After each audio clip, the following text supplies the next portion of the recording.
So voice of Sri நேயர்கள் அனைவருக்கும் இனிய காலை இரவு மதிய வணக்கங்கள். இந்த வீடியோவில் நம்ம எதை பற்றி பார்க்க போகிறோம் அப்படின்னு பார்த்தீங்கன்னா, நேற்று நம்ம தாவேகா தலைவர் தளபதி விஜய் அவர்களோட பனையூர் அலுவலகத்துக்கு வெளியே வந்து ஒரு தாவேகா பெண் நிர்வாகி ஒரு தர்ணா போராட்டத்தில் ஈடுபட்டிருந்தாங்க. அதில் அவங்க குறிப்பிட்டது என்ன அப்படின்னு பார்த்தீங்கன்னா, எனக்கு வந்து சரியான போஸ்டிங் கொடுக்கல எங்கள் ஊரில், அதனால் வந்து எனக்கு போஸ்டிங் கிடைக்கிற வரைக்கும் நான் இங்கே தான் போராட்டம் பண்ணுவேன் அப்படின்னு சொல்லிட்டு இந்த விஷயம் வந்து ரொம்ப வைரலாக போயிட்டு இருந்தது. எல்லாத்துக்குமே தெரிஞ்ச விஷயம்தான். கூடுதலாக பார்த்தீங்க அப்படின்னா எல்லா கட்சிக்காரங்களுமே வந்து இந்த விஷயத்தை வந்து வச்சுக்கிட்டு தளபதியை வந்து எப்படா ஆபாசமாக பேசலாம் அப்படின்னு சொல்லிட்டு ஒவ்வொன்றா சித்தரித்து போட்டுக்கிட்டு இருக்காங்க. அதுலேயும் முக்கியமாக பார்த்தீங்க அப்படின்னா இந்த தீய சக்தி திமுக இருக்காங்களே, அவங்க தாங்க வந்து ரொம்ப வந்து ஒரு கேவலமான பரப்புரையெல்லாம் பரப்பிட்டு இருக்காங்க. அதில் முக்கியமாக நம்ம வைஷ்ணவி இருக்காங்க பார்த்தீங்களா, அந்த அக்கா வந்து அவங்களோட ட்விட்டர் பக்கத்தில் ஒரு வீடியோ வெளியிட்டிருக்காங்க. அந்த வீடியோவில் என்ன சொல்லியிருக்காங்க அப்படின்னு பார்த்தீங்கன்னா, ஒரு பெண் நிர்வாகியவே வந்து சந்திக்க முடியாத விஜய் உள்ளே போயிட்டாரா, காரை வந்து தள்ளுறாங்க உள்ளே போயிட்டாரா அப்படின்னு சொல்லிட்டு கேட்டிருக்காங்க. அதுவும் இல்லாமல் அந்த வீடியோவோட லாஸ்ட்டில் அவங்க என்ன சொல்லியிருக்காங்க அப்படின்னு பார்த்தீங்கன்னா, விஜய் அவர்கள் சொல்லியிருந்தாரு இந்த மாதிரி தாவேகா ஒரு தூய சக்தி அப்படின்னு சொல்லிட்டு. இப்போ நான் சொல்கிறேன், திரு விஜய் அவர்கள் தமிழகத்துக்கு ஒரு சாபக்கேடான சக்தி அப்படின்னு. நீங்கள் வந்து திமுகவை தீய சக்தின்னு சொல்கிறீங்க, ஆனால் நீங்கள் தான் வந்து தமிழ்நாட்டுக்கே கிடச்ச சாபக்கேடு அப்படின்னு சொல்லிட்டு நம்ம தாவேகா தலைவர் தளபதி விஜய் அவர்களை வந்து சொல்லியிருக்காங்க. இப்போ வந்து இந்த வைஷ்ணவி அவர்கள்ட்ட வந்து நான் ஒரு விஷயத்தை சொல்லட்டுமா, நீங்கள் என்ன தான் வந்து இப்படி அவதூறு பரப்புனாலுமே வந்து தாவேகா தலைவர் தளபதி விஜய் அவர்களை வந்து ஒன்றுமே பண்ண முடியாது. நேற்று போராட்டத்தில் ஈடுபட்ட அந்த பெண் நிர்வாகி கடைசியாக என்ன சொல்லிட்டு போனாங்க தெரியுமா? சீக்கிரம் மூலமா தளபதி மீது எங்களுக்கு நம்பிக்கை இருக்கு, சீக்கிரமா எங்களை கூட்டு பரிசீலனை பண்ணுவாங்க. என்னைக்குமே எங்களுடைய பயணம் வந்து தமிழக வெற்றி கழகத்தில் தளபதியாருக்கு மட்டுமே எங்களோட பயணம் வந்து தொடரும்.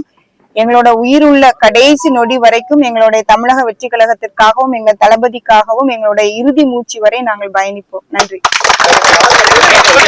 உயிருள்ள வரை தாவேக்காவிற்காக நாங்கள் உழைப்போம், எங்கள் தளபதிக்காக நாங்கள் உழைப்போம் அப்படின்னு சொல்லி முடிச்சுட்டு போயிட்டாங்க. அப்போ இந்த அசிங்கம் உங்களுக்கு தேவையா?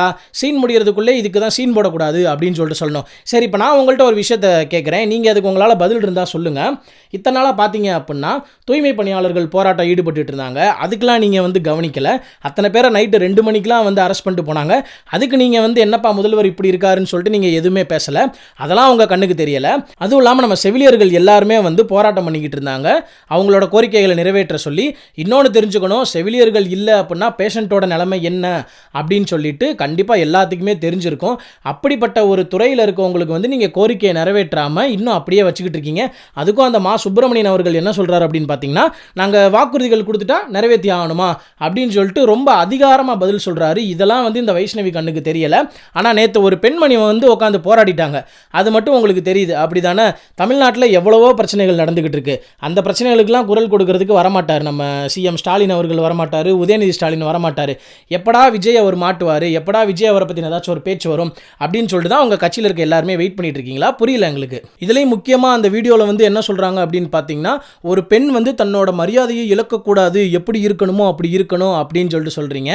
மரியாதையை இழந்த முதல் பெண்ணே நீங்கள் தான் சொல்லப்போனால். தாவேக்கால இருக்கும்போதே வந்து எப்படி வந்து நீங்கள் டிஎம்கேக்கு போனீங்கிறது எல்லாத்துக்குமே தெரியும், அதை மறைக்கணுங்கிற அவசியம் கிடையாது.